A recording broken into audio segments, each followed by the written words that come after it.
በስመ አብ ወወልድ ወመንፈስ ቅዱስ አሐዱ አምላክ። በባህሪው ሞት በመንግስቱ ሽረት የሌለበት ቅድመ ዓለም የነበረ ዓለምን በማይመረመር ጥበቡ የፈጠረ ትንኝንም ሳይዘነጋ የሚመግብ ሥጋችንን ለብሶ ያዳነን መድኃኒታችን ኢየሱስ ክርስቶስ በልባችን አስበን በአንደበታችን ተናግረን ስለማንፈጽመው ስለ ቸርነቱ ስሙ የተመሰገነ ይሁን። እግዚአብሔርን የወለደችልን እናታችን ቅድስት ድንግል ማርያም ወላዲተ አምላክ፣ ቅዱስ መስቀሉ፣ ቅዱሳን መላእክት፣ ሐዋርያት፣ ሰማዕታት፣ ደናግል፣ መነኮሳት፣ ነቢያት፣ ሁሉም ቅዱሳን ከእግዚአብሔር በታች እንደየክብራቸው ለእነሱ ምስጋና ይድረሳቸው። የእግዚአብሔር ቤተሰቦች አንድ አምላክ በሚሆን በአብ በወልድ በመንፈስ ቅዱስ ስም እንደምን ሰነበታችሁ? እንደምን አደራችሁ? እንደምን ቆያችሁ? በሀብት ስቦ በረድኤት አቅርቦ እስከዚህ ሰዓት ያቆየን በቅዱስ ቦታው የሰበሰበን አምላካችን እግዚአብሔር ስሙ የተመሰገነ ይሁን። ሁላችሁም እግዚአብሔር በቸርነቱ እንኳን ለዚች ቀን ለእመቤታችን ለቅድስት ድንግል ማርያም በዓል በሰላም አደረሳችሁ። እንደወደደና እንደፈቀደ ልቡናችንን ከፍቶ እንዲያስተምረን ቅዱስ ፈቃዱ ይሁንልን። ወኢያረምም በይንተ ጽዮን ወኢያሐድግ በይንተ ኢየሩሳሌም፣ ስለ ጽዮን ዝም አልልም በሚል ርዕስ እንማማራለን። ትንቢተ ኢሳይያስ ምዕራፍ 62 ቁጥር 1 ላይ የምናገኘው ኃይለ ቃል ነው። ወኢያረምም በይንተ ጽዮን ወኢያሐድግ በይንተ ኢየሩሳሌም፣ ስለ ጽዮን ዝም አልልም፣ ስለ ኢየሩሳሌምም ጸጥ አልልም። እስከ ትወፅእ ጽድቄ ከመ ብርሃን፣ ጽድቄ እንደ ብርሃን እስከሚገለጥ ድረስ፣ ወየሃቱ መድኃኒቴ ከመ ማይቶት፣ መድኃኒቴም እንደ ጸዳል እስከሚያበራ ድረስ ስለ ኢየሩሳሌም ስለ ጽዮን ዝም አልልም። ወይሰመይ ስምኪ ስመ ሐዲሰ ዘሰመየኪ እግዚአብሔር፣ እግዚአብሔር በሐዲስ ስም ይጠራሻል። እግዚአብሔር ስምሽን አዲስ ብሎ ይጠራልሻል ይላል የሰራዊት ጌታ እግዚአብሔር። ወይሬዩ አሕዛብ ጽድቄ፣ አሕዛብ በአንቺ ያደረግኩትን ጽድቄን ያያሉ። ወነገሥት ስብሐቴ፣ ነገሥታትም በአንቺ በጽዮን የምገልጠውን ክብሬን ይመለከታሉ። ወተከውኒ አክሊለ ሰናዬ ውስተ እደ እግዚአብሔር አምላክኪ፣ በእግዚአብሔር በአምላክሽ እጅ መልካም ያማርሽ አክሊል ትሆኛለሽ።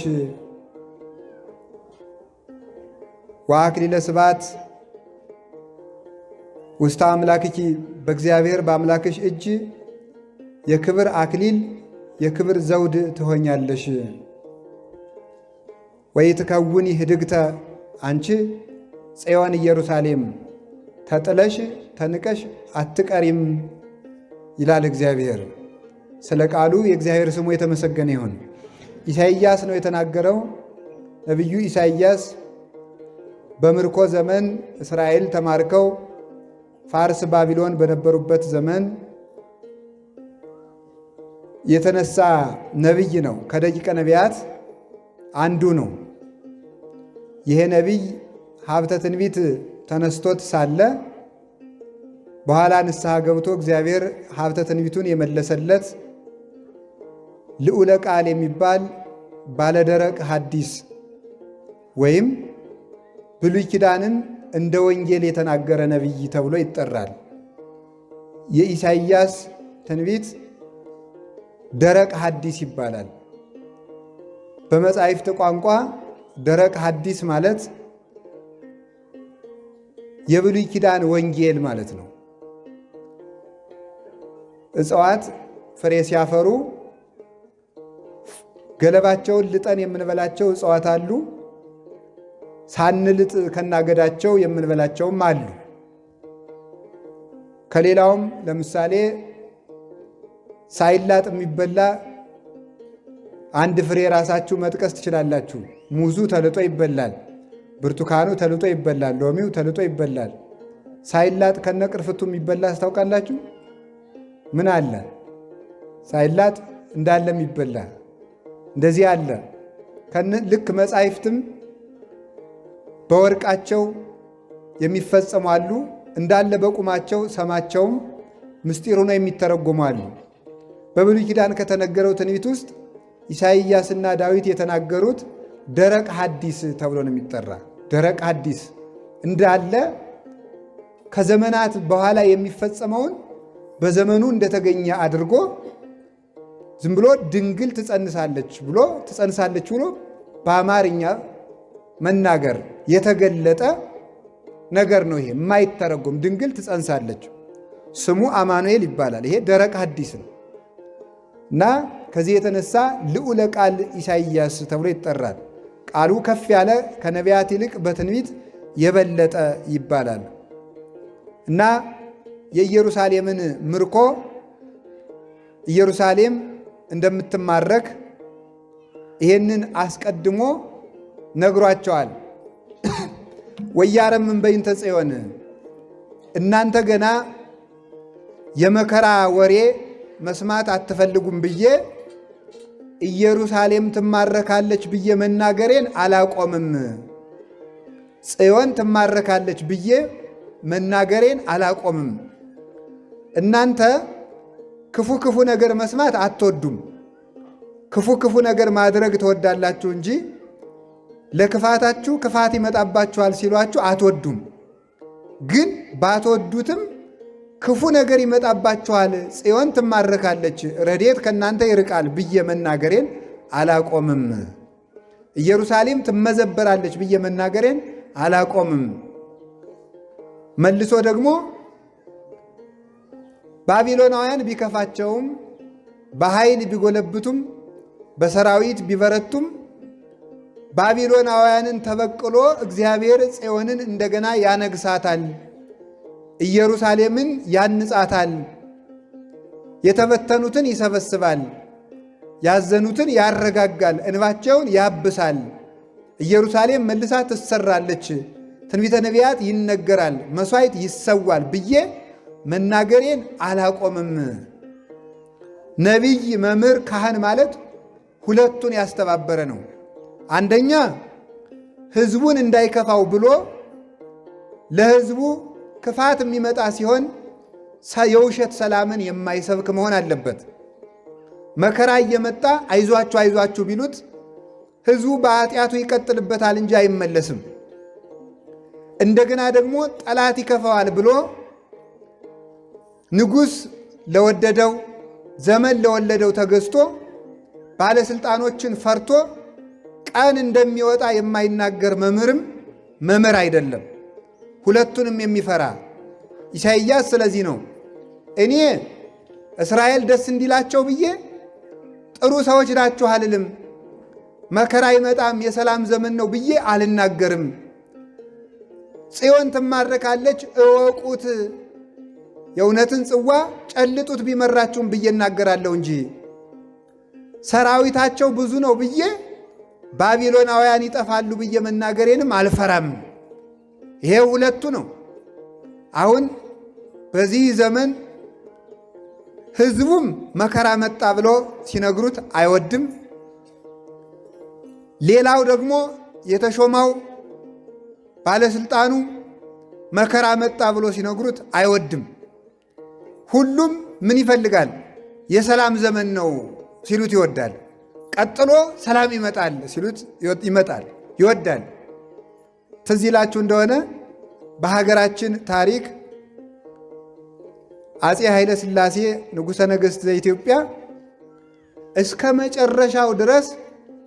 መጨረሻው ድረስ ከዙፋናቸው ይውረዱ እስከሚባሉ ድረስ ሀገር ሰላም ነው እያሉ ነበር የሚያወጉ ማለት ነው።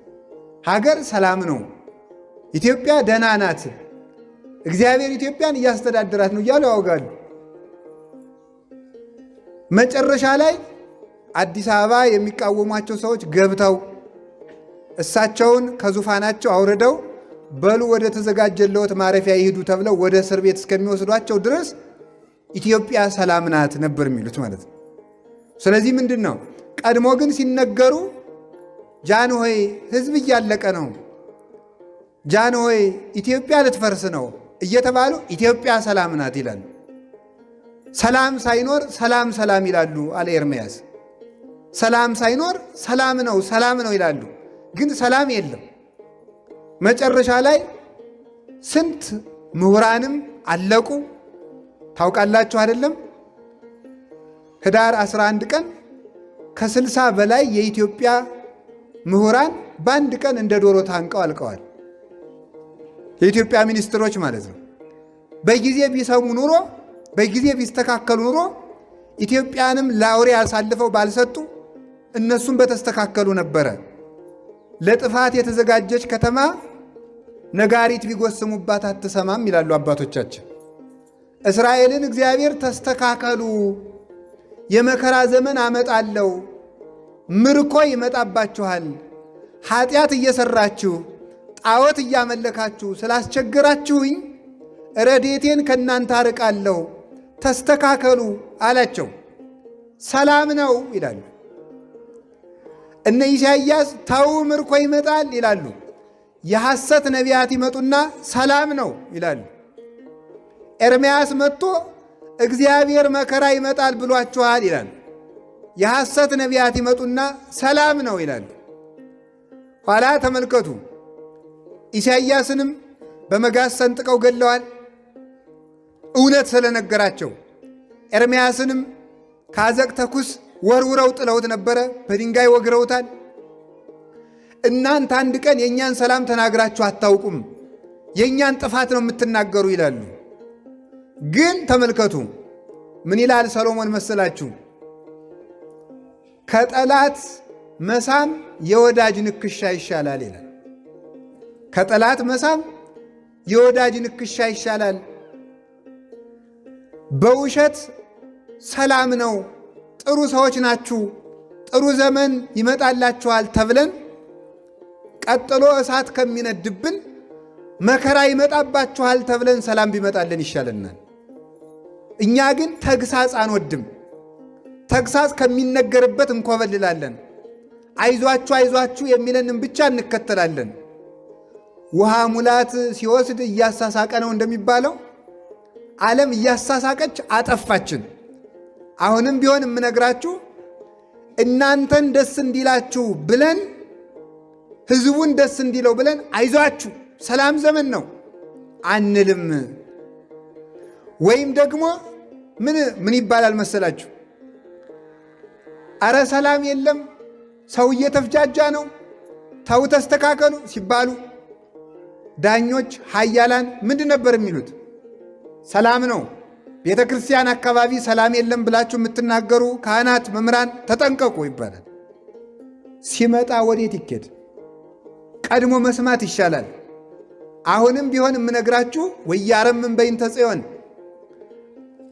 ባለስልጣን ደስ ይበለው ብለን የሌለውን ሰላም አንናገርም። ነገም ከነገ ወዲያም ሁከት ካለ ሁከቱን እናገራለን።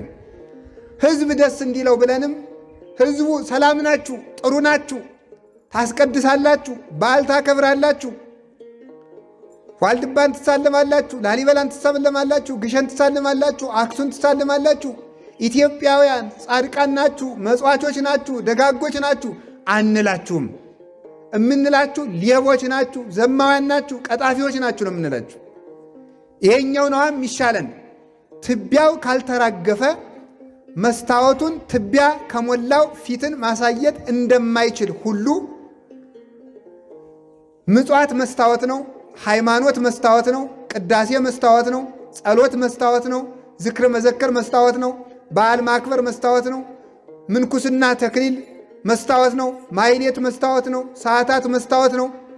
ተንኮሉ ደግሞ ትቢያ ነው፣ ቂሙ ትቢያ ነው፣ ትዕቢቱ ትቢያ ነው፣ እርኩሰቱ ትቢያ ነው፣ ዘረኝነቱ ትቢያ ነው፣ ሌብነቱ ትቢያ ነው፣ ጥንቆላው ትቢያ ነው፣ አድመኝነቱ ትቢያ ነው። ይሄ ከወረረው ጸሎታችን፣ ቅዳሴያችን ከእግዚአብሔር ጋር አያስተያይም። የዛገ መስታወት ነው። አሁንም ቢሆን ነገም ከነገ ወዲያ የምነግራችሁ ሁላችንንም እንስተካከል። ተራራው ዝቅ ይበል፣ ትዕቢተኛው ዝቅ ይበል ራሱን። ሜዳ መሬትን የሚገፋው የለም ይላል መጽሐፈ ገነት። ተራራን ይንዱታል እንጂ ሜዳውን የሚንደው የለም፣ ቀድሞ ራሱ ዝቅ ብሏልና። ራሱን ዝቅ ያደረገ ሰው ዝቅ የሚያደርገው ሰው የለም። ራሱን ከፍ የሚያደርገው ሰው ግን ዝቅ የሚያደርገው ብዙ ነው። ለመንገድ አትመቸኝም እየተባለ ይቆፈራል፣ ይናዳል፣ ይደለደላል። ትዕቢተኛን ሰው አጥፊው ብዙ ነው። ትሑትን ሰው ግን ማን ይገፋዋል? ተራራው ዝቅ በል፣ ስርጉጥጉጡ ይምላ፣ ጉጻጉጹ ጎድጓዳው ይምላ። ሁላችን ጎደሎዎች ነን።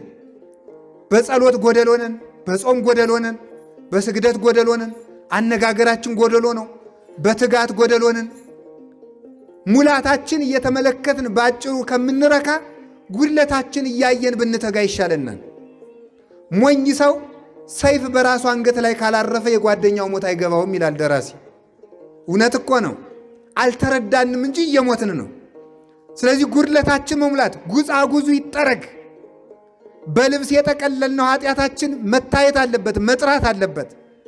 በነጭ ልብስ የጠቀለል ነው፣ በሻሽ የሸፈን ነው፣ በካባ የሰወር ነው፣ በቆብ የሰወር ነው፣ በቀሚስ የሰወር ነው፣ በማሕሌት በቅዳሴ በመቋሚያ በጸናጽል በጭራ በመቋሚያ በጥላ የሰወር ነው። ከውስጥ ግን እንደ ተለሰነ መቃብር በውስጥ የሰበሰብነው ጉዳችን ወጥቶ መራገፍ አለበት። ያንን ነው ወያረምን በይንተ ጽዮን። እናንተን ይከፋችኋል ብዬ ስደት ይመጣል ብዬ መናገሬን አላቆምም። እናንተን ይከፋችኋል ብዬ ረሃብ ይመጣል ብዬ መናገሬን አልተውም። ውርደታችሁን እንጂ ሽልማታችሁን አልናገርም ሲል ኢሳይያስ ወያረምን በይንተ ኢየሩሳሌም ወያሃድግ ወያረም በይንተ ጽዮን ወያሃድግ በይንተ ኢየሩሳሌም። ጽድቅ እስከሚገለጥ ድረስ ኢየሩሳሌም አብርታ እስከምትታይ ድረስ ጽዮን እስከምትገለጥ ድረስ እኔ እውነት መናገሬን አላቆምም ይላል። ሁላችንም እንድንስተካከል አምላከ ቅዱሳን ይርዳን። አሁን አንድ የቤት ሥራ ሰጣቸዋለሁ። ከዛሬ ጀምሮ እስከ ልደት ድረስ እስከ ታኅሳስ 29 ድረስ ሁላችሁም ከነገ ጠዋት ጀምራችሁ ክፋታችሁን በወረቀት ጽፋችሁ እስከ ልደት ተስተካክለን መጨረስ አለብን። ያለባችሁን ጉድ ነገ ጠዋት ጀምራችሁ ሁላችሁም በወረቀት ጻፉ። እግዚአብሔርን ፊት ለፊት አድርጋችሁ ሌባ ከሆናችሁ ሌባ ነኝ ብላችሁ ጻፉ። ነገረ ሰሪ ከሆናችሁ ነገረ ሰሪ ነኝ ብላችሁ ጻፉ። ዘማዊ ከሆናችሁ ዘማዊ ነኝ ብላችሁ ጻፉ። ክፋታችን አስተካክለን የልደት አዲስ ሰውነት ይዘን መገኘት አለብን። አዲስ ኢትዮጵያ እንዲመጣ ከፈለጋችሁ አዲስ ሰውነት ይኖራል። አዲስ ወይን ክርስቶስ፣ የክርስቶስ ወይን ሁልጊዜም አይሆመጥጥም፣ አይለወጥም። አሮየ ማሰሮ ስለሆን ግን ቢጨምርብን እናፈሰዋለን። ሰላሙ አይጠቅመንም። ለምን? ለሰላም የሚገባ ሰውነት ስለሌለን። በረከቱን አንቀበልም፣ ለበረከት የሚገባ ሰውነት ስለሌለን። ክፋታችን መተው አለብን። በእውነት ቂማችን መተው አለብን። እኔ እውነቴን ነው የምነግራችሁ። ተንኮለኛ ሰው እንኳን ስለት፣ እንኳን ምጽዋት፣ እንኳን ዝክር መሰከር፣ እንኳን የወርቅ ጥላ ማምጣት እጁን ቆርጦ ለእግዚአብሔር መሥዋዕት አድርጎ ቢያቀርበው እንኳን እግዚአብሔር አይቀበልም። እግዚአብሔር የሚፈልገው የዋህ ሰውነት ነው። እግዚአብሔር የሚፈልገው ቂም የሌለበት ሕሊና ነው። ተመልከቱ። እግዚአብሔር ጥቀ ኄር እግዚአብሔር ለርቱዓነ ልብ እኮ እንደዚህ እኮ ነው። እግዚአብሔር ልቡናቸው ቅን ለሆነ ለእስራኤል ቸር ነው። ቅን ልቡና ላለው ጥመት ለሌለው ልቡ ለአብድ ውስጥ ተጸጋሙ አለ ሰሎሞን። የሰነፍ ሰው ልቡ በግራው ነው። ይሁላችሁ እንዴ! የሌላ ሰው ልብ በቀኝ የአንዱ ሰው ልብ በግራው ነው እንዴ? የሰነፍ ሰው ልብ በግራ ነው ማለት ሁልጊዜ ግራውን ነው የሚያስብ ማለት፣ ጠማማ ነው የሚያስብ እና ርቱዓነ ልብ መሆን ይገባል። በሰረቀ ለጻድቃን ወለ ርቱዓነ ልብ ትፍሥሕት። ይሄ እኮ ነው በቃ። ርቱዕ ያለ ልብ ለሆኑ ለአብርሃም፣ ለይስሐቅ፣ ለያዕቆብ ብርሃን ክርስቶስ ተወለደላቸው። ለጠማማው ግን ክርስቶስ ሐዘን እንጂ ደስታ አይደለም። ይሄ ጾም ሲያልቅ ክርስቶስን ልደት እናከብራለን። አዎ በር ሰረቀ ለጻድቃን ብርሃን ክርስቶስ ለጻድቃን ለአብርሃም፣ ለይስሐቅ፣ ለያዕቆብ ተወለደ። አንድም መጽደቅ ለሚሹ ሁሉ ተወለደላቸው፣ ለጠማሞች ግን ተወለደባቸው። ዝንቱ ሕፃን ስዩም ለድቀቶም ወለተንሥኦቶም። ይህ ሕፃን ለውድቀትም ለትንሣኤም የተሰየመ ነው። ክርስቶስ ለጠማሞች ውድቀታቸው ነው፣ ለቅኖች ትንሣያቸው ነው። ክርስቶስን ያህል ጌታ እያመለክን፣ ገነትን ያህል ሀገር ተስፋ እያደረግን፣ ድንግል ማርያምን ያህል እናት እያለን፣ መስቀልን ያህል ጋሻ እያለን መነሳት ያቃተን ለምን ይመስላችኋል? ጠማሞች ስለሆን ነው። ጸሎት አንሶን መሰላችሁ? ማሕሌቱ አንሶ ነው? ሰዓታቱ አንሶ ነው? ቅዳሴው አንሶ ነው? ከኢትዮጵያ በላይስ ይሄ ላሳር ነው። ከኢትዮጵያ በላይ ሰዓታት መላእክት እንደሆኑ እንጂ፣ ከኢትዮጵያ በላይ ማሕሌት መላእክት እንደሆኑ እንጂ፣ ከኢትዮጵያ በላይ ጾም መላእክት እንደሆኑ እንጂ፣ ከኢትዮጵያ በላይ ምጽዋት በፍጹም የለም። አዲያ ግን ጠማማነታችን፣ ተንኮልነታችን እንደ እስራኤል ነው። ጠማሞች ነን፣ በእውነት ጠማሞች፣ ቀናተኞች፣ በባልንጀራችን ማማር ደስ የማይለን ጉጻጉጾች ነን በእውነቱ።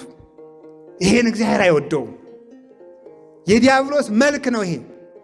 የማይታረቅ ልብ ያለው ሰው የዲያብሎስ የበኩር ልጁ ነው። ሀዳጌ በቀል የማይሆን ቂም የማይረሳ ልብ ያለው ሰው እሱ የዲያብሎስ ልጅ ነው። በክርስቶስ ፊት ጽዋ ተርታ ዕድል ፈንታ የለውም። ነገም እነግራችኋለሁ፣ መስተካከላችን ብቻ ትንሣኤን ያመጣልናል።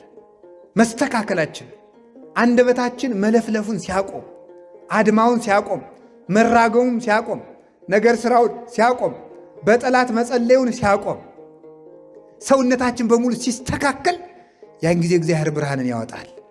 እግዚአብሔር ለኢትዮጵያ ብርሃንን ያወጣልን።